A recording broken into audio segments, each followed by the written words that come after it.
Hey there, welcome to the Perkins Builder Brothers channel. So we like to do things in this channel that would actually help you out, like in real life. If you're getting into carpentry, if you're a younger person who doesn't have much experience. So today we're gonna look at a very important tool if you're getting into carpentry, the reciprocating saw, or Sawzall as it's known.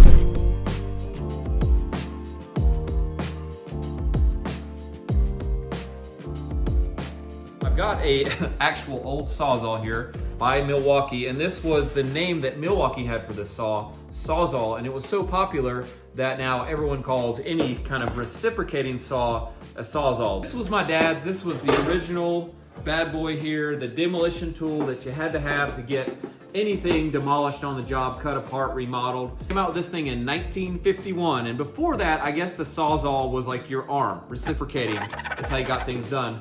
But this thing had one speed, and that was either on or off. All right, first I want to talk about using this thing in your normal situation where you're going to be cutting through a piece of wood. It has this little back plate here, and that's for a reason. If you're using this, it will stabilize the body of the saw with the material you're cutting through, okay? And the material will be fixed in place by this base. If you try to cut through this material with the base way out here, the material itself will tend to shake with the blade while it's oscillating, and you may not actually be cutting through the material, you'll just be shaking the material and shaking your arm. So that's one rookie mistake I've seen over the years, is people not using this base plate as a place to stabilize the material they're cutting through.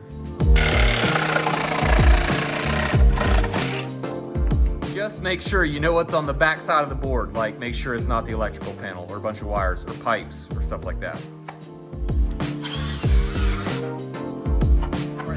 One instance that you would want to use the tip of the blade instead of all the way against the base of the saw, and that's if you want to cut an arc into a piece of material. The reason is that the blade is narrower in this direction at the tip, allowing it to curve as you cut through the material. And I'm going to use this saw for this instance because it has a really thin tip on it.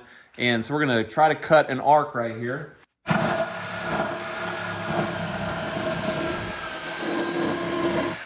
So we use that technique all the time for cutting around can lights when we're doing tongue and groove ceilings. You could also use a jigsaw, but sometimes it's easier just to use a Sawzall. All right, now we're gonna do something kind of dangerous, all right? I'm going to do a demonstration where I get the blade bound in this vise, actually, instead of a piece of wood. And let's see what it does to the body of the saw, and you can just imagine if you're standing on top of a ladder what this might do to you, okay? I don't like this. All right, that was exciting. So you can see that if your blade was to get bound or come out of the material and start hitting the material with the end of your blade, how you could easily get tossed off a ladder and get really injured. So in my book, even though this is dangerous because it's a cutting tool, the most dangerous thing is that this will kick back in a major way and throw you off balance if you're on a ladder.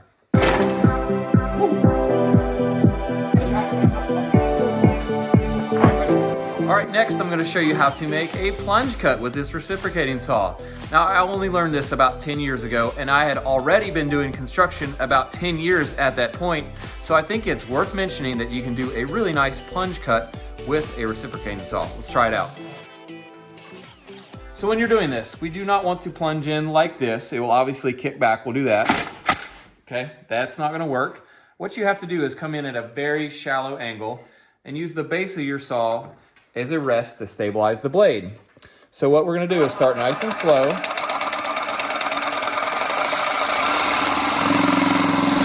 And now that we're started, we'll just sort of tip the blade in, letting it ride backwards ever so slightly so that the tip doesn't bounce off the front of your cut.